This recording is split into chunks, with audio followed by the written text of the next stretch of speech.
Hello friends, welcome to MH education lab. So friends, আজকে আমি তোমাদের ঠিক আগের দিন যেমন কথা দিয়েছিলাম সেই অনুযায়ী আমরা আজকে কী করবো, আজকে আমরা সেল ডিভিশনের যে রিমেনিং পোর্শনটা ছিল মানে মাইটোসিস মিওসিস তার এবং জেনেটিক্সের এমসিকিউটা আমরা করবো, যেটা তোমাদের আমি আগের দিন ক্লাসে অলরেডি অ্যানাউন্স করে দিয়েছিলাম যে জেনেটিক্স এর আমাদের থিওরি অলরেডি পড়ানো হয়ে গিয়েছে এবং আমাদের যে মাইটোসিস মিওসিস থিওরিটা আমরা আগের দিন পড়িয়েছি সেই দুটোর এমসিকিউ আমরা একসঙ্গে আজকে আলোচনা করে নেবো, আলাদা আলাদা ক্লাসে ভাগ না করে একই সঙ্গে আলোচনা করে নেবো। তো আজকে ক্লাসটা শুরু করার আগে তোমাদেরকে একটা কথা বলে দিই, সেটা হচ্ছে তোমরা সকলেই আশা করি আমাদের নতুন রুটিনটা অলরেডি দেখে নিয়েছো, যেখানে আমার ক্লাস থাকে মঙ্গল, বৃহস্পতি, শনি, এই কদিন হচ্ছে আমার ক্লাসটা থাকে এবং আমি কি করছি আপাতত তোমাদের বায়োলজি পড়াচ্ছি। ইনকেস যদি তোমরা কেউ প্রথমবার আমাদের চ্যানেল ভিজিট করে থাকো তাই তাদের উদ্দেশ্যে এই কথাটা আরেকবার বলে দিলাম। এবং আমাদের কিন্তু এই মুহূর্তে অ্যাপে দুটো পেড কোর্স চলছে, তার মধ্যে একটা হচ্ছে আমাদের মক টেস্টের কোর্স চলছে। মক টেস্টের কোর্স হচ্ছে তোমাদের যাদের অলরেডি প্রিপারেশন বেশ কয়েক বছর ধরে নিচ্ছ তাদের জন্য। তো এখানে শুধুমাত্র তোমরা কি করতে পারবে, তোমরা এখানে কোর্স ফি দেখতে পাচ্ছ এবং এখানে তোমরা কি করতে পারবে, মান্থলি কোর্স ফির উপর ডিপেন্ড করে তোমরা আমাদের মক টেস্ট দিতে পারবে, সেখানে ফুল অ্যানালাইসিস থাকবে এবং এক্সপ্লেনেশন থাকবে এবং লেটেস্ট প্যাটার্ন অনুযায়ী হবে। আর কেউ যদি মনে করে যে না আমি আরও ডিটেলসে প্রিপারেশান নেবো, অর্থাৎ থিওরি এবং এমসিকিউ সব কিছুর প্রিপারেশান একসঙ্গে নেবো, তাহলে কিন্তু তোমরা আমাদের ডাব্লিউবিসিএসের ফাউন্ডেশন কোর্স জয়েন করতে পারো। সেক্ষেত্রে হচ্ছে আমাদের কোর্স ফি স্ট্রাকচার কীরকম তোমরা এখানে দেখতে পাচ্ছ। এখানে এভরিথিং থাকবে, যেগুলো মক টেস্টে যেটা আছে সেগুলো সবই থাকছে, তার সঙ্গে কি হচ্ছে আমাদের এখানে প্রত্যেকটা জিনিসের ভিডিও কোর্স তোমরা পেয়ে যাচ্ছ। ঠিক যেমনভাবে এখানে চলছে আমাদের ইউটিউবে, ওখানেও তোমরা কী করবে, সমস্ত সাবজেক্টের এরকম ভিডিও কোর্স এবং তার সঙ্গে সঙ্গে পিডিএফ তোমরা পেয়ে যাবে অ্যাপের মধ্যে। ওকে, তাহলে এবার আজকের ক্লাসটা শুরু করা যাক। ওকে, আজকের প্রথম কোশ্চেন দেখো কি বলা হয়েছে, when does synapsis occurs during meiosis. মিওসিসের মধ্যে কোন স্টেজে কী হয়, সাইন্যাপসিস হয়। তো তোমাদের আমি প্রথমেই বলেছিলাম, আগের উত্তরটা আমি বলে দিচ্ছি, এটা তোমরা সকলে আশা করি জানো, সেটা হচ্ছে আমাদের জাইগোটিন স্টেজে। জাইগোটিন স্টেজে কী হয়, সাইন্যাপসিস হয় এবং এখানে কী হয়, সাইন্যাপটোনিমাল কমপ্লেক্সের মাধ্যমে যে হোমোলোগাস ক্রোমোজোমগুলো আছে, হোমোলোগাস ক্রোমোজোমগুলো একে অপরের সঙ্গে অ্যাটাচড হয়ে কী করে, বাইভ্যালেন্ট ফর্ম করে। কী ফর্ম করে, বাইভ্যালেন্ট।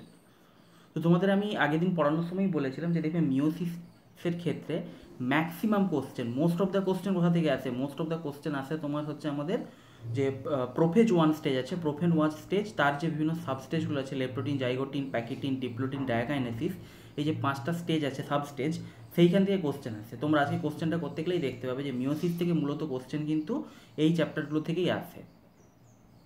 তাহলে আমরা কি দেখতে পেলাম, জাইগোটিনে আমাদের কি হয়, সাইন্যাপসিস হয় এবং এরা যে মানে একে অপরের সঙ্গে যুক্ত হয়ে যেটা ফর্ম করে সেটাকে কি বলা হয়, বাইভ্যালেন্ট ফর্মেশন বলা হয়ে থাকে। এগুলো সব ডিটেলস আমি তোমাদের থিওরিতে পড়িয়ে দিয়েছি। নেক্সট হচ্ছে আমাদের spindle fibres are made of. দেখো স্পিন্ডেল ফাইবার যে আমাদের সেন্ট্রিওল থেকে তৈরি হয় এটা তোমরা সকলেই জানো। স্পিন্ডেল ফাইবার হচ্ছে আমাদের অ্যানাফেজ দশাতে মাইটোসিসের ক্ষেত্রে যে ক্রোমোজোমগুলো আছে তাদেরকে বিপরীত মেরুর দিকে মুভ করতে সাহায্য করে। এবার বলা হচ্ছে স্পিন্ডেল ফাইবার কী দিয়ে গঠিত হয়। স্পিন্ডেল ফাইবার তোমরা অলরেডি জানো যে মাইক্রোটিবিউলস দিয়ে গঠিত হয়। সেই মাইক্রোটিবিউলসের মধ্যে কোন প্রোটিনটা থেকে সেটা এখানে জিজ্ঞেস করা যায়, সেটা এখানে সঠিক উত্তর যাবে ফ্রেন্ডস, টিবিউলিন প্রোটিন। টিবিউলিন হচ্ছে এক ধরনের গ্লোবিউলার প্রোটিন হয় যেটা মাইক্রোটিবিউলস ফর্ম করে এবং এটা সেল ডিভিশনে সাহায্য করে। তোমাদের এক্ষুনি যেটা বললাম যে বেসিক্যালি আমাদের যে স্পিন্ডেল ফাইবার থেকে সেগুলো মাইক্রোটিবিউলস দ্বারাই ফর্মেশন হয় এবং কীভাবে ফর্মেশন হয় সেটা তোমাদের আমি অলরেডি দেখিয়ে দিয়েছি। এবং সেই প্রোটিনটা অ্যাকচুয়ালি কি, প্রোটিনটা হচ্ছে অ্যাকচুয়ালি টিবিউলিন প্রোটিন যেটা মাইক্রোটিবিউলসগুলো ফর্ম করে। নেক্সট কোশ্চেন হচ্ছে ক্রোমোজোমস আর সেপারেটেড ডিউরিং। ক্রোমোজোমগুলো একে অপরের থেকে সেপারেট হয় কোন দশায়, কোন দশায় সেপারেট হয় ফ্রেন্ডস, ভালো করে মনে করে দেখো, এটা তোমাদের এক্ষুনি বলেও দিলাম, সেটা হচ্ছে আমাদের anaphase দশাতে।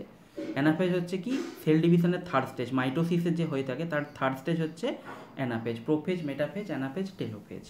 During this stage chromosomes move away from one another to opposite poles of spindle, যেটা তোমাদের বললাম যে অপোজিট পোল, স্পিন্ডেল ফাইবারগুলো ক্রোমোজোমের সঙ্গে এসে অ্যাটাচ হয়ে যায় এবং তারা কি করে, দুটো বিপরীত মেরুর দিকে মুভ করতে শুরু করে, অপোজিট পোলসের দিকে এরা মুভ করতে শুরু করে। সেটাই তোমাদের এখানে বললাম, সেটা কি হয়, সেটা হয় আমাদের অ্যানাফেজ স্টেজের ক্ষেত্রে। এটাই হচ্ছে তাহলে কি হলো সঠিক উত্তর, অ্যানাফেজ। এই স্টেজে কি হয়, ক্রোমোজোমগুলো একে অপরের থেকে মুভ করতে শুরু করে বা ক্রোমোজোমের মুভমেন্ট হয়। নেক্সট কোশ্চেন দেখো কি বলা হচ্ছে, নেক্সট কোশ্চেন বলা হচ্ছে crossing over occurs between. Crossing over কাদের ক্ষেত্রে হয়, এটাও দেখো, এগুলো বললাম না, এগুলো সব তোমাদের আমি আলোচনা করে দিয়েছি এবং এগুলো দেখো সব ওই প্রোফেজের প্রোফেজ ওয়ানের যে সাবস্টেজ আছে সেখান থেকে কোশ্চেনগুলো বারবার আসছে। তো ক্রসিং ওভার কাদের মধ্যে হয় ফ্রেন্ডস? ক্রসিং ওভার হয়ে থাকে আমাদের কাদের মধ্যে? অপশান সি এখানে সঠিক উত্তর হয়ে যাচ্ছে, non sister chromatids of bivalent. Non sister chromatids of বাইভ্যালেন্টের মধ্যে হয়ে থাকে। তো বাইভ্যালেন্টের মধ্যে কি থাকে? বাইভ্যালেন্টের মধ্যে হচ্ছে আমাদের হোমোলোগাস ক্রোমোজোম থাকে, ঠিক তো? হোমোলোগাস ক্রোমোজোম থাকে। এবার হোমোলোগাস ক্রোমোজোম মানে তোমাদের আগের দিন বলেছিলাম যে একটা ক্রোমোজোম কি মায়ের শরীর থেকে আসে, একটা ক্রোমোজোম বাবার শরীর থেকে আসে। তো সেরকম মায়ের শরীর এবং বাবার শরীর থেকে যে ক্রোমোজোম আসে, একই ক্রোমোজোমে যে দুটো পেয়ার দেখতে পাওয়া যায়, এদের কি বলে? এদেরকে বলা হয় হোমোলোগাস ক্রোমোজোম। এবং এরা কি হয়? এরা কিন্তু তোমাদের আগের দিন একটা কথা আমি বলেছিলাম, এরা কিন্তু আইডেন্টিক্যাল হয় না, এদের বৈশিষ্ট্যটা কাছাকাছি সেম হয়, মানে সেম বৈশিষ্ট্যের এরা জিনগুলো ক্যারি করে, কিন্তু আইডেন্টিক্যাল কিন্তু এরকম কোনো মতেই হয় না। একটা বাবার শরীর থেকে আসে, একটা মার শরীর থেকে আসে, সেম বৈশিষ্ট্যের জিন ক্যারি করতে পারে, কিন্তু বৈশিষ্ট্যগুলোর মধ্যে কিন্তু ভ্যারিয়েশন থাকবে। তো হোমোলোগাস ক্রোমোজোমের মধ্যে এরা যখন হচ্ছে একে অপরের সঙ্গে যুক্ত হয়ে বাইভ্যালেন্ট ফর্মেশন করে, তারপরে কি হয়? তোমরা সকলের জন্য ক্রসিং ওভার হয়। ক্রসিং ওভার মানে হচ্ছে কি? সেগমেন্ট চেঞ্জ হয়, মানে দুটো ক্রোমোজোমের মধ্যে একটা ক্রোমোজোমের অংশ কেটে অন্য ক্রোমোজোমের উপর বসে যায়, অপর ক্রোমোজোমের ক্রোমাটিডের একটা অংশ কেটে অন্য ক্রোমোজোমের মধ্যে এসে বসে যায়। তো এর ক্ষেত্রে তোমাদের মনে রাখতে হবে, এই যে মানে সেগমেন্ট এক্সচেঞ্জ হয়, যেটাকে ক্রসিং ওভার বলছে, যার কারণে আমাদের জেনেটিক ভ্যারিয়েশন তৈরি হয়, সেটা কাদের ক্ষেত্রে হয়? সেটা হয় নন সিস্টার ক্রোমাটিডের ক্ষেত্রে। নন সিস্টার ক্রোমাটিড বলতে কী বোঝানো হচ্ছে? দেখো প্রথমে এখানে কি লেখা যাবে দেখে নিই। দেখো, crossing over occurs between non sister chromatids of bivalents. Chromosomal crossing over is exchange of genetic material between homologous chromosome that results in recombinant chromosome. মানে কি হয়? দেখো, জেনেটিক মেটেরিয়াল মানে কি? ক্রোমোজোমের মধ্যে কি ডিএনএ থাকে, বা ক্রোমোজোমের সেগমেন্ট যখন এক্সচেঞ্জ হবে তখন অটোমেটিক্যালি ডিএনএ বা জেনেটিক মেটেরিয়ালটা কী হয়ে যাচ্ছে? এক্সচেঞ্জ হয়ে যাচ্ছে। তো এদের ক্ষেত্রে কি হয়? এই ধরনের এক্সচেঞ্জের কারণে কি হয়? ক্রোমোজোমের রিকম্বিনেশন হয় এবং জেনেটিক ভ্যারিয়েশন তৈরিতে সাহায্য করে। এরপর নন সিস্টার ক্রোমাটিড জিনিস, সেটা তোমাদের বলে দিচ্ছি। এই দেখো, এই হচ্ছে আমাদের ক্রসিং ওভার, যেটা আগের দিন তোমাদের আমি বলেছিলাম। এখানে তোমরা দেখতেই পাচ্ছ কি হচ্ছে, এখানে আমাদের সেগমেন্ট চেঞ্জ হচ্ছে। কি হচ্ছে? সেগমেন্টগুলো একে অপরের সঙ্গে চেঞ্জ হচ্ছে। এবং এটা হচ্ছে এই যে এটাকে বলে কায়াজমাটা ফর্মেশন। এই যে এক্স শেপের একটা ফর্মেশন তৈরি করছে, এটাকে কি বলা হচ্ছে? এটাকে বলা হচ্ছে কায়াজমাটা ফর্মেশন। কায়াজমাটা ফর্মেশনের পরে চেঞ্জ হয়। এবার দেখো, এখানে বলা হচ্ছে কি নন সিস্টার ক্রোমাটিড। এবার দেখো, ক্রোমোজোম হচ্ছে কি, এই দুটো হচ্ছে, একটা ধরো বাবার শরীর থেকে এসছে, একটা মার শরীর থেকে এসছে, হোমোলোগাস ক্রোমোজোম পেয়ার। এবার এই ক্রোমোজোমের মধ্যে কি আছে? এইগুলো ক্রোমাটিড, এইটা এইটা আর এইটা এইটা, এগুলো কি? এগুলো হচ্ছে একটা ক্রোমাটিড। একই ক্রোমোজোমে যে ক্রোমাটিড থাকে, এই ধরো এখানে আমি একটু কালিটা চেঞ্জ করছি, তাহলে তোমাদের বুঝতে একটু সুবিধা হবে, লাল কালিতে মিশে যাচ্ছে। এই যে ধরো ক্রোমোজোমটা আছে, এটা কি? এটা একটা ক্রোমোজোম। এই সেম ক্রোমোজোমে যে এই ক্রোমাটিড আর এই ক্রোমাটিড, এদেরকে বলা হচ্ছে কি? Sister chromatid. কি বলা হচ্ছে? Sister chromatid. একইভাবে একইভাবে তোমরা এখানে যে ক্রোমোজোমটা দেখতে পাচ্ছ, এটা এই সেম ক্রোমোজোমের এই একটা ক্রোমাটিড আছে, এই একটা ক্রোমাটিড আছে, এই দুটো ক্রোমাটিডকে কি বলা হচ্ছে? একে অপরে সিস্টার ক্রোমাটিড বলা হচ্ছে। আর নন সিস্টার ক্রোমাটিড কি? নন সিস্টার ক্রোমাটিড মানে হচ্ছে এই যে ক্রোমোজোম, এই ক্রোমোজোমের হচ্ছে ক্রোমাটিড, আর তার পাশে যে হোমোলোগাস পেয়ারের যে ক্রোমোজোম আছে তার যে ক্রোমাটিড, এদেরকে একে অপরের কি বলা হচ্ছে? নন সিস্টার ক্রোমাটিড বলা হচ্ছে। এবং দেখো, এদের মধ্যেই হচ্ছে আমাদের কি হয়? যে পার্টগুলো থাকে, পার্টগুলো এক্সচেঞ্জ হয়। এটাই জন্য বলা হচ্ছে কি, যে হোমোলোগাস ক্রোমোজোমের নন সিস্টার ক্রোমাটিডের মধ্যে কি হচ্ছে? আমাদের এই ক্রসিং ওভারটা হয়ে থাকে। তাহলে নন সিস্টার ক্রোমাটিড কি বুঝতে পারলে? সেম ক্রোমোজোমের, মানে এই একটা ক্রোমোজোমের দুটো ক্রোমাটিডকে একে অপরে কি বলা হচ্ছে? Sister chromatid. আর এই ক্রোমোজোমের একটা ক্রোমাটিড আর এই ক্রোমোজোমের একটা ক্রোমাটিড, এদেরকে বলা হচ্ছে কি? একে অপরের নন সিস্টার ক্রোমাটিড। ঠিক আছে? আশা করি জিনিসটা তোমরা বুঝতে পারলে। এরপরে যে নন সিস্টার ক্রোমাটিডের মধ্যে এক্সচেঞ্জ হচ্ছে বলা হচ্ছে, সেটা কী জিনিস, সেটা আশা করি তোমরা ধরতে পেরেছো। এরপর দেখো, বলা হচ্ছে colchicine arrest which of the following stages of cell division.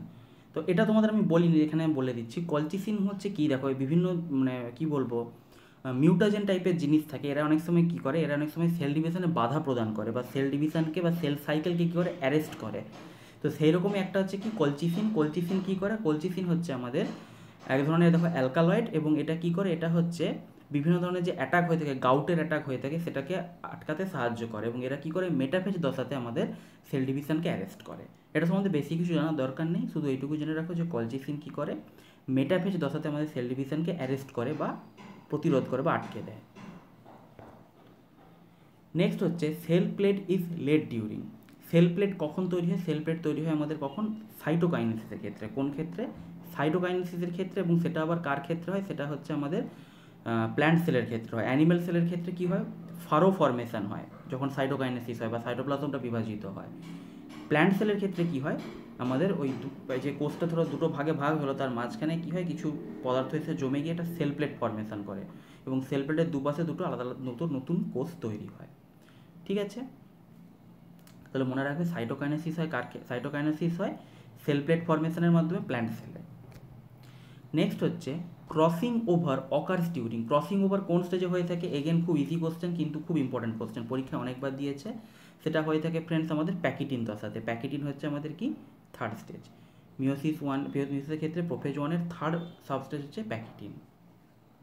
কায়াজমাটা formation কখন হয়, কায়াজমাটা ফর্মেশন হয় প্রোফেজ 1-এ। এটা তোমরা সকলেই জানো, তোমাদের এক্ষুনি দেখিয়ে দিলাম যে এক্স শেপ যে তৈরি করছে আমাদের ক্রসিং ওভারের আগে, সেটাকে বলা হচ্ছে কায়াজমাটা ফর্মেশন, সেটা আমাদের প্রোফেজ 1-এ হয়। বলাই হয়েছে দেখো, chiasmata formation takes place during prophase 1. During this stage chromosomes are duplicated. Chiasma is a point where paired chromosomes remain in contact during the first metaphase of meiosis. মানে ওরা ওই পয়েন্টটাতে কি একে অপরের সঙ্গে যুক্ত থাকে এবং এক্স ফর্মেশন তৈরি করে, যেটা তোমাদের এক্ষুনি ছবি দেখালাম, সেটাকে বলা হচ্ছে chiasmata formation. Amitosis is shown by. Amitosis হচ্ছে, তোমরা সবসময় মনে রাখবে, এককোষী জীব বা প্রোক্যারিওটিক জীবের ক্ষেত্রে সেল ডিভিশন কীভাবে হয়, অ্যামাইটোসিসের ক্ষেত্রে মাধ্যমে হয়ে থাকে। এক্ষেত্রে হচ্ছে আমাদের এর ক্ষেত্রে হয়ে থাকে, কার ক্ষেত্রে, ব্যাকটেরিয়ার ক্ষেত্রে হয়ে থাকে, তোমরা দেখতেই পেলে।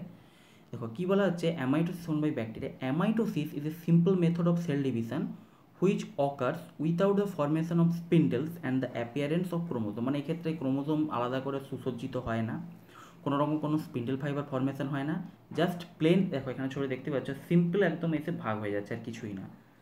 দেখো নিউক্লিয়াস আছে, ক্রোমোজোম আছে, সেখান থেকে কনস্ট্রিকশন হতে শুরু করছে, মাঝ বরাবর সংকুচিত হতে শুরু করছে, এবং ধীরে ধীরে কী হচ্ছে, এটা দুটো ভাগে ভাগ হয়ে দুটো ডটার সেল তৈরি হয়ে যাচ্ছে। একদম সিম্পল প্রসেস, কোনো স্পিন্ডেল ফাইবার ফরমেশন হবে না, কোনো কি হবে না, কোনো হচ্ছে আমাদের সেল প্লেট তৈরি হচ্ছে না, সেল প্লেট তো এমনিতে তৈরি হবে না, আর কোনো ক্রোমোজোমের অ্যাপিয়ারেন্স হচ্ছে না, মানে ক্রোমোজোমে সুসজ্জিত হবে এসব কোনো ব্যাপার নেই। এটাকে বলা হচ্ছে কি, এটাকে বলা হচ্ছে অ্যামাইটোসিস। অ্যামাইটোসিসে হচ্ছে এক ধরনের কী হয়, cell division. Cell division actually তিন রকমের হয়, অ্যামাইটোসিস, মাইটোসিস, মিওসিস। এটা তোমাদের পড়ানোর সময় আমি বলিনি, ওখানে অত ডিটেলসে জিনিসটা পড়ার দরকার নেই, তাই এখানে একটা জাস্ট কোশ্চেন আমি অ্যাড করে দিয়েছি। এরপর দেখা বলা আছে dash and dash point the term meiosis. Meiosis টার্মটা কে দিয়েছিলেন, এই টার্মটা মিওসিস, সেটা দিয়েছিলেন ফ্রেন্ডস আমাদের Farmer and Moore.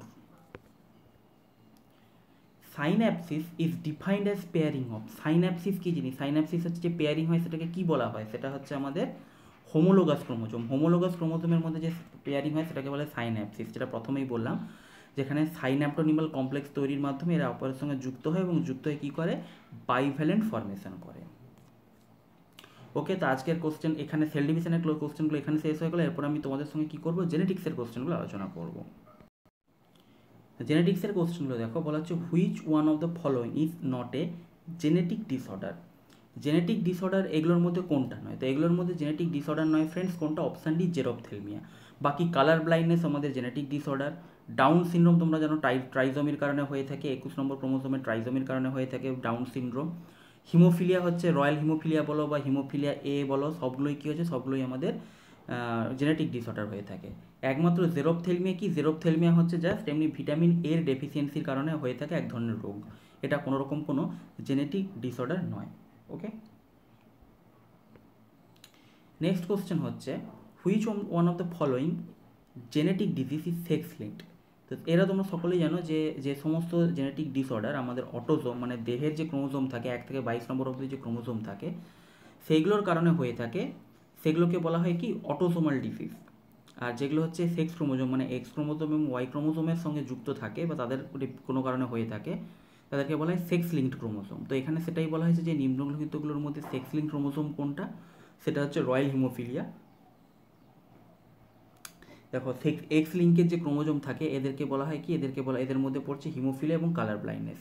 Royal haemophilia বা হিমোফিলিয়া একই নয়, রয়্যাল হিমোফিলিয়া হচ্ছে তো একটা ভাগ আছে যেটা মূলত বিভিন্ন রয়্যাল ফ্যামিলির মধ্যে দেখতে পাওয়া গেছে, বিভিন্ন পরিবারের যে মানে বিভিন্ন দেশের যে বিভিন্ন রয়্যাল ফ্যামিলি আছে তাদের মধ্যে হিমোফিলিয়াটা ট্রেডটা বেশি দেখতে পাওয়া গেছে, তাই জন্য একে বলে রয়্যাল হিমোফিলিয়া।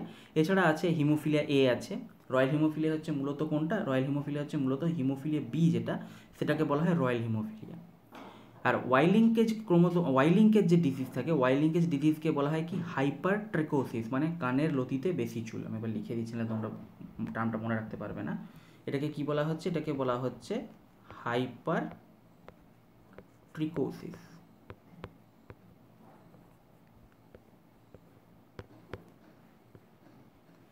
হাইপারট্রিকোসিস, এটার মানে কি? এটার মানে হচ্ছে কানের লতিতে যে অনেকে দেখবে কানের লতিতে খুব বড় বড় চুল হয়ে থাকে। আমার নেই, ঠিক আছে, আমার নেই, আমার নর্মাল, অনেকের থেকে হয়ে থাকে। এটা এমন কিছু সমস্যা নয়, কিন্তু এটা এক ধরনের ওয়াই লিঙ্কেজ ক্রোমোজোমের ডিজিজ হয়ে থাকে, হাইপারট্রিকোসিস। এরপর দেখো বলা হচ্ছে a mother of blood group O has group O child, মানে একজন মা আছে যার ব্লাড গ্রুপ ও এবং তার সন্তানের ব্লাড গ্রুপ হচ্ছে O. What could be the blood group of father of the child? তাহলে সেক্ষেত্রে বাবার ব্লাড গ্রুপ কী হতে পারে, কী হতে পারে? মারও ব্লাড গ্রুপ ও, সন্তানেরও ব্লাড গ্রুপ হচ্ছে ও, তাহলে সেক্ষেত্রে বাবার ব্লাড গ্রুপ কী আসতে পারে? তাহলে এবার দেখে নেওয়া যাক। এখানে সঠিক উত্তরটা হচ্ছে বি, মানে এ হতে পারে, বি হতে পারে, ও হতে পারে। তো এটা অ্যাকচুয়ালি তোমাদের পানেট স্কোয়ারের মাধ্যমে তোমরা যদি করে দেখো জানতে পেরে যাবে। মায়ের ব্লাড গ্রুপ পানেট স্কোয়ার তোমরা আশা করি সকলে বানাতে জানো। মায়ের ব্লাড গ্রুপ কি? মায়ের ব্লাড গ্রুপ হচ্ছে ও, মানে এক্ষেত্রে আমার কি আছে? আইও, এই দুটো হচ্ছে ক্রোমোজোম আছে। তোমরা ব্লাড গ্রুপের ক্ষেত্রে জানো যে এ বি ও 3 ধরনের থাকে। তাহলে এখানে হচ্ছে আইও আছে। O blood group actually recessive trait হয়ে থাকে, এ আর বি হচ্ছে ডমিনেন্ট হয়ে থাকে। একটাও যদি এ বা বি ক্রোমোজোম থাকে তাহলে কিন্তু ও ব্লাড গ্রুপ শো করবে না, সে শো করবে কি? শো করবে হচ্ছে আমাদের কি শো করবে আমাদের এ আর বি ব্লাড গ্রুপ। ঠিক আছে, তাহলে এবার আমাদের সন্তানের হয়েছে কি? সন্তানের হয়েছে আমাদের ও ব্লাড গ্রুপ। তাহলে সন্তানের ক্ষেত্রে আমার কি হচ্ছে? আইও আসতে হবে, তাহলে সন্তানের ব্লাড গ্রুপ ও আসবে না। এবার আমরা দেখে নিই উত্তর কি বলেছে। এ হতে পারে, বি হতে পারে, ও হতে পারে। তাহলে বাবার ব্লাড গ্রুপ যদি ও হয় তাহলে সেক্ষেত্রে তো খুব আরামসে আমাদের আইও যদি আমরা করে দিই, তাহলে আমরা পানেট স্কোয়ারের নিয়মে সবগুলো দেখতে পাবো আইও হচ্ছে সবগুলোই সেম হয়ে যাচ্ছে। তাহলে কি জিনিসটা খুব একটা প্রবলেম করছে না, মানে সন্তানের ব্লাড গ্রুপ, বাবার ব্লাড গ্রুপ ও হলে সন্তানের ব্লাড গ্রুপ ও হবে, কোনো অসুবিধা নেই। এরপর নেক্সট কি বলেছে যে আমাদের উত্তরে বলেছে যে এ বি ও যে কোনো একটা হতে পারে। এবার যদি এ ব্লাড গ্রুপ হয়, এ ব্লাড গ্রুপের ক্ষেত্রে কি হয়? এ ব্লাড গ্রুপের ক্ষেত্রে একটা থাকবে একটা থাকবে আইও। ঠিক আছে, যেহেতু বললাম এ হচ্ছে ডমিনেন্ট, তাই একটা থাকলেই ব্লাড গ্রুপ এ হয়ে যাবে। এক্ষেত্রেও আমরা দেখতে পাচ্ছি, দেখো এই যে কন্ডিশনটা হচ্ছে, এইখানে যে কন্ডিশনটা আসছে সেখানেও কিন্তু আমার আইও এবং আইও এই জিনিসটা আমরা পেয়ে যাচ্ছি। ঠিক আছে, তাহলে সেক্ষেত্রে আমরা কি বলতে পারি যে বাবার ব্লাড গ্রুপ যদি এ হয় সেক্ষেত্রে, আর মার ব্লাড গ্রুপ যদি ও হয় সেক্ষেত্রেও সন্তানের ব্লাড গ্রুপ কী হতে পারে? ও হতে পারে, কোনো সমস্যা নেই। আর যদি বি ব্লাড গ্রুপ হয় সেখানেও সেম জিনিস, বি ব্লাড গ্রুপের ক্ষেত্রে তাই হবে। এক্ষেত্রে বাবার যে জেনেটিক্স হবে সেটা কী হবে? একটা হবে আইবি, একটা থাকবে আইও।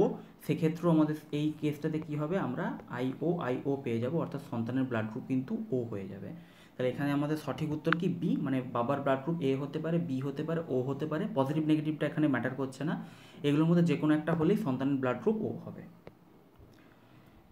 নেক্সট হচ্ছে the sex of a child in human primarily depends upon. কিসের উপর ডিপেন্ড করে? সেটা হচ্ছে আমাদের অপশান বি, অর্থাৎ X and Y chromosome of male part. Male পার্টের, কারণ মেল বডিতে কী থাকে? এক্স এবং ওয়াই ক্রোমোসোম থাকে। ফিমেল বডিতে এক্স থাকে। তাহলে আমাদের কি হবে? ফিমেল বডিতে হচ্ছে থেকে শুধুমাত্র আমরা এক্স ক্রোমোসোমই পাবো। তাহলে ফিমেল বডি কিন্তু আমাদের সেক্সের কোনো রকম কোনো ভ্যারিয়েশন ঘটাতে পারবে না আমাদের সন্তানের মধ্যে। মেল বডি থেকে যদি আমাদের এক্স ও এবং ওয়াই ক্রোমোসোম থাকে, যদি আমাদের যে গ্যামেটটা ফর্মেশন হয় বা যে গ্যামেটটা গিয়ে হচ্ছে জাইগোট ফর্মেশন করবে, তার মধ্যে যদি এক্স ক্রোমোজোম থাকে তাহলে সেটা হবে মেয়ে সন্তান, আর যদি ওয়াই ক্রোমোজোম থাকে সেটা হবে ছেলে সন্তান। তাহলে sex of a child depends upon কি? আমাদের যে বাবা থাকে, বাবার হচ্ছে এক্স এবং ওয়াই ক্রোমোজোমের উপর ডিপেন্ড করে। Mendel's law of heredity was rediscovered by. মেন্ডেলের ল যে উনি দিয়েছিলেন, law of segregation, law of independent assortment, এগুলো আমি তোমাদের সব পড়িয়ে দিয়েছি। সেটাকে রিডিসকভার করেছিলেন কে? মানে পুনরায় সেটাকে আবিষ্কার করেছিলেন কে? মেন্ডেল যখন আবিষ্কার করেছিলেন তখন তো বিজ্ঞানীরা হেসে উড়িয়ে দিয়েছিল। ওনারা বলেছিলেন এ পাগল, এসব কোনো ব্যাপার নয়, যা খুশি তাই বলে যাচ্ছে, বলে হেসে উড়িয়ে দিয়েছিলেন মেন্ডেলের কথা।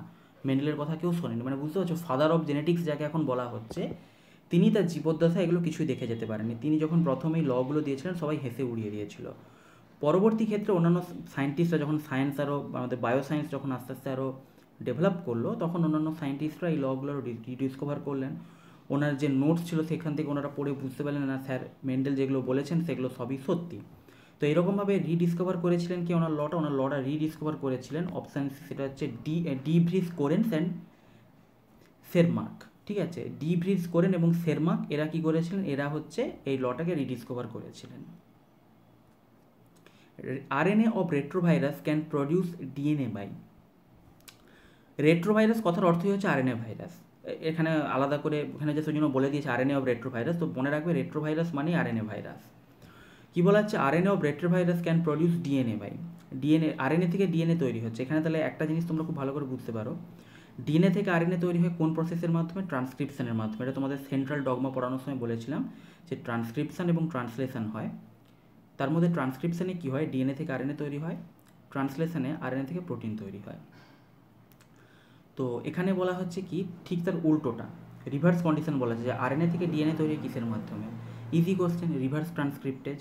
অপশানটি সঠিক উত্তর হয়ে যাবে কিসের মাধ্যমে, রিভার্স ট্রান্সক্রিপ্টেজের মাধ্যমে আমাদের RNA থেকে DNA তৈরি হবে। কারণ ট্রান্সক্রিপশনের মাধ্যমে যদি DNA থেকে RNA তৈরি হয়, তাহলে RNA থেকে যখন DNA তৈরি হবে সেই প্রসেসটা কী হবে, প্রসেসটা হবে রিভার্স ট্রান্সক্রিপশন, এবং সেক্ষেত্রে সাহায্য করবে যেটা, সেটা হচ্ছে রিভার্স ট্রান্সক্রিপ্টেজ।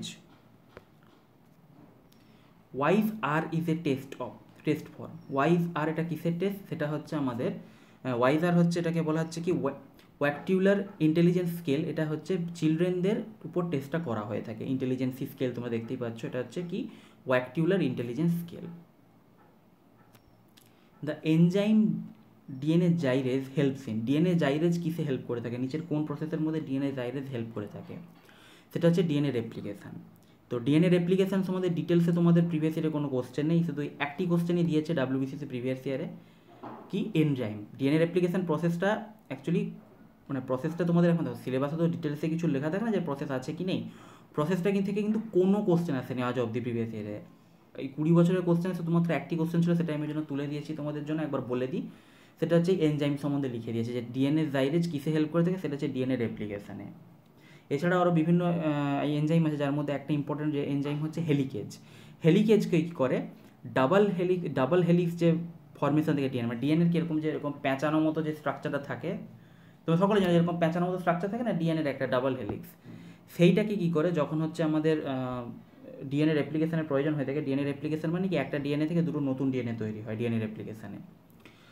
তো সেক্ষেত্রে কী হয়ে থাকে, ওই যে প্যাঁচানোর মতো এই যে যখন প্যাঁচানোর মতো স্ট্রাকচার থাকে, সেই স্ট্রাকচারটা কি এরকম সোজা হয়ে খুলে যায়, খুলে গিয়ে আমার এই যে দুটো হাত আছে মাঝখানে দুটো DNA স্ট্র্যান্ড, আমার দুটো হাত, এর মাঝখানে কি থাকে হাইড্রোজেন বন্ডগুলো এভাবে যুক্ত থাকে। DNA হেলিকেজ কী করে, ওই হাইড্রোজেন বন্ডগুলোকে ভেঙে, বেস পেয়ারগুলোকে ভেঙে এই দুটো স্ট্র্যান্ডকে আলাদা করে দেয়, এবং এই স্ট্র্যান্ড থেকে একটা নতুন DNA তৈরি হয়, এই স্ট্র্যান্ড থেকে আবার নতুন DNA তৈরি। এইভাবে কী হয়, একটা যে DNA ছিল সেটা খুলে গিয়ে দুটো নতুন স্ট্র্যান্ড তৈরি করে দেয়, এবং সেখান থেকে দুটো নতুন DNA তৈরি হয়। এই যে স্ট্র্যান্ডটাকে খুলে দেয় এবং ডাবল হাইড্রোজেন বন্ডগুলোকে ব্রেক করে, সেই কাজটা কি করে, সেই কাজটা করে DNA helicase. DNA helicase unwinds the double helix by disrupting the hydrogen bonds of the base pairs of nucleotides. এছাড়া আরও কিছু এনজাইম থাকে, কিছু এনজাইমের নাম তোমরা একটু জেনে রাখো যদি ইনকেস তোমাদের কোথাও দিয়ে দেয়। একটা আছে টোপো আইসোমারেজ, কাজ তোমাদের জানার দরকার নেই, জিনিসটা তোমরা জেনে রাখো নামগুলো। একটা হচ্ছে কি টোপো আইসোমারেজ, টোপো আইসোমারেজ। আর আছে কি, আর আছে আমাদের DNA লাইগেজ। DNA লাইগেজ খুব ইম্পর্টেন্ট। DNA লাইগেজ তোমাদের যখন বায়োটেকনোলজি পড়াবো তখন তোমরা বুঝতে পারবে। DNA লাইগেজ হচ্ছে তোমাদেরকে বলা হয় মলিকিউলার গ্লু, মানে যে কোনো জিনিস যেটাতে সাহায্য করে। DNA দুটো ফ্র্যাগমেন্ট ধরো ছিঁড়ে গেছে, সেই দুটো ফ্র্যাগমেন্টকে জুড়তে আঠা হিসেবে কাজ করে DNA লাইগেজ। একে ওই জন্য বলা হয়ে থাকে কি, একে বলা হয়ে থাকে মলিকিউলার গ্লু বলা হয়ে থাকে লাইগেজকে। তো এই লাইগেজ হচ্ছে আমাদের DNA রেপ্লিকেশনে গুরুত্বপূর্ণ ভূমিকা পালন করে থাকে। তাহলে কী কী জানলে, DNA helicase, DNA gyrase, DNA ligase এবং টোপো আইসোমারেজ, এই চারটে এনজাইমের নাম তোমরা আপাতত জেনে রাখো, তাহলেই তোমাদের মোর দেন এনাফ। এর একটা খুব ইম্পর্টেন্ট কোশ্চেন তোমাদের আমি আলোচনা করার সময় বলেছিলাম, Barr body is absent in somatic cell of, মানে বার বডি কার ক্ষেত্রে অ্যাবসেন্ট থাকে। বার বডি হচ্ছে আমাদের টার্নার, অপশান বি টার্নার সিনড্রোমের ক্ষেত্রে অ্যাবসেন্ট থাকে। অ্যাকচুয়ালি বার বডি কী বলতো, বার বডি হচ্ছে যে এক্স ক্রোমোজোমটা আমাদের সেক্স ডিটারমাইন করতে সাহায্য করে থাকে। মেল বডি থেকে যে এক্স ক্রোমোজোমটা যায়, যেটা আমাদের সেক্স ডিটারমিনেশন করতে সাহায্য করে থাকে, সেটাকে বলে বার বডি। দেখো বলাই হচ্ছে Turner syndrome is caused by due to absence of one X chromosome, ব্র্যাকেটে আছে বার বডি, ওই যে একটা এক্স ক্রোমোজোম অ্যাবসেন্ট থাকে কারণ টার্নার সিনড্রোমের ক্ষেত্রে কী হয়, আমাদের 46-এর পরিবর্তে টোটাল 45টা ক্রোমোজোম থাকে এবং কী কন্ডিশন তৈরি হয় দেখতে পাচ্ছ, XO কন্ডিশন তৈরি হয়। এরা ফিমেল হয়ে থাকে, XX হলে ফিমেল হওয়ার কথা, XO হয় সেখানে ফিমেল হয়ে থাকে, কারণ Y ক্রোমোজোম থাকে না, তাহলে মেল বৈশিষ্ট্য নেই। কিন্তু এদের কী থাকে, এরা স্টেরাইল হয়ে থাকে এবং ওভারিসগুলোকে রুডিমেন্টারি হয়, মানে ওভারি কী করে সন্তান জন্ম দিতে পারে না, সে জরায়ুতে সন্তান ধারণ করতে পারে না। Besides other features including lack of other secondary sexual character, এছাড়া অন্যান্য বিভিন্ন সেকেন্ডারি সেক্সুয়াল ক্যারেক্টারিস্টিক্স থাকে একটা মেয়ের মধ্যে, সেগুলো কিন্তু এদের ক্ষেত্রে দেখতে পাওয়া যায় না। এটা হচ্ছে টার্নার সিনড্রোম। তো এই টার্নার সিনড্রোমের ক্ষেত্রে এই যে একটা এক্স ক্রোমোজোম থাকে না বা মানে অ্যাবসেন্ট থাকে, এই একটা এক্স ক্রোমোজোমকে কী বলেছে, বার বডি। কেন, এই একটা এক্স ক্রোমোজোমই কী করে আমাদের সেক্স ডিটারমিনেশন করতে সাহায্য করে থাকে, যে সেটা ফিমেল হবে, সেখানে ওয়াই ঢুকে গেলে মেল হয়ে যাবে, সেই একটা এক্স ক্রোমোজোমকে কী বলা হয়, বার বডি বলা হয়ে থাকে। এবং এই বার বডি কী হয়, বার বডি হচ্ছে আমাদের টার্নার সিনড্রোমের ক্ষেত্রে অ্যাবসেন্ট থাকে। কার ক্ষেত্রে, টার্নার সিনড্রোমের ক্ষেত্রে। আর অপশানের মধ্যে যে ডাউন সিনড্রোম অলরেডি বলে দিয়েছে, এটা হচ্ছে ট্রাইজোমি অফ 21 নম্বর ক্রোমোজোমের এর ক্ষেত্রে ট্রাইজোমির কারণে কী হয়, ডাউন সিনড্রোম হয়ে থাকে। নেক্সট, আচ্ছা ঠিক আছে, তাহলে এখানে কোশ্চেনগুলো আজকে শেষ হয়ে গেছে, এই কটাই কোশ্চেন ছিল। তো আশা করি তোমাদের ক্লাসটা ভালো লেগেছে, যেগুলো ইম্পর্টেন্ট কোশ্চেন ছিল সেগুলো তোমাদের সঙ্গে আমি আলোচনা করে দিলাম, বোথ আমাদের সেল ডিভিশন এবং জেনেটিক্সের। তো নেক্সট ক্লাসে আমরা কী করবো, নেক্সট ক্লাসে আমি চিন্তাভাবনা করছি যে তোমাদের আমি প্ল্যান্ট টিস্যু শুরু করব। তার কারণ আমি দেখলাম আগের দিনের ক্লাসে কমেন্টে অনেক স্টুডেন্ট বলেছে যে মানে অনেকে ডিমান্ড করছে যে এমনি ওয়েটেজ অনুযায়ী পড়ান, তো ওয়েটেজ অনুযায়ী পড়াতে গেলে হচ্ছে প্ল্যান্ট মরফোলজির ওয়েটেজ সব থেকে বেশি, তারপরে প্ল্যান্ট কিংডম, অ্যানিম্যাল কিংডম আছে। অনেকে ডাইরেক্ট বলেছে প্ল্যান্ট মরফোলজি। তো প্ল্যান্ট মরফোলজি আমি এখন পড়াতে চাইছি না, কারণ প্ল্যান্ট মরফোলজি একটু বোরিং টপিক, আর কিছুদিন পরে পড়াবো। তো আমার মনে হয় সেক্ষেত্রে প্ল্যান্ট মরফোলজি বা প্ল্যান্ট কিংডম যে কোনো জিনিস পড়ার জন্য বেসিক তৈরি করতে গেলে আগে তোমাদের প্ল্যান্ট ফিজিওলজিটা একবার পড়তে হবে, প্ল্যান্ট টিস্যু সম্বন্ধে তোমাদের একটু জানতে হবে, না হলে প্ল্যান্ট অ্যানাটমি মানে প্ল্যান্ট ফিজিওলজি না পড়লে তোমাদের প্ল্যান্ট কিংডম বলো বা প্ল্যান্ট মরফোলজি বলো, দুটোর ক্ষেত্রে কিছু কিছু টার্ম তোমাদের কাছে আননোন লাগতে পারে। তাই সেক্ষেত্রে আমি ঠিক করেছি নেক্সট দিন আমি কী শুরু করবো, প্ল্যান্ট টিস্যু বা প্ল্যান্ট মরফোলজি আমি আগে নেক্সট দিন শুরু করবো থিওরি পোর্শনে। ঠিক আছে, তাহলে নেক্সট দিন তোমাদের সঙ্গে দেখা হবে, আমরা প্ল্যান্ট টিস্যু পড়বো। প্ল্যান্ট টিস্যু পড়ার পর তারপর দরকার হলে কিংডম ক্লাসিফিকেশান শুরু করবো, প্ল্যান্ট কিংডম, অ্যানিম্যাল কিংডম, তারপর প্ল্যান্ট মরফোলজি পড়া যাবে, তারপর নিউট্রিশনও আছে ইম্পর্টেন্ট। ঠিক আছে, তাহলে নেক্সট দিন দেখা হবে। তাহলে আজকের ক্লাসটা আশা করি তোমাদের ভালো লেগেছে। যদি ভালো লাগে থাকে তাহলে লাইক করো, বন্ধুদের সঙ্গে শেয়ার করে চ্যানেলটিকে সাবস্ক্রাইব করে দাও, আমাদের MH এডুকেশন ল্যাব চ্যানেলটিকে, যাতে এই চ্যানেলে আপলোড হওয়া বিভিন্ন ভিডিও নোটিফিকেশানসগুলো তোমরা নিয়মিতভাবে পেতে থাকো। আজকে এখানেই শেষ করলাম। Thank you and all the best for all of your upcoming exams. By.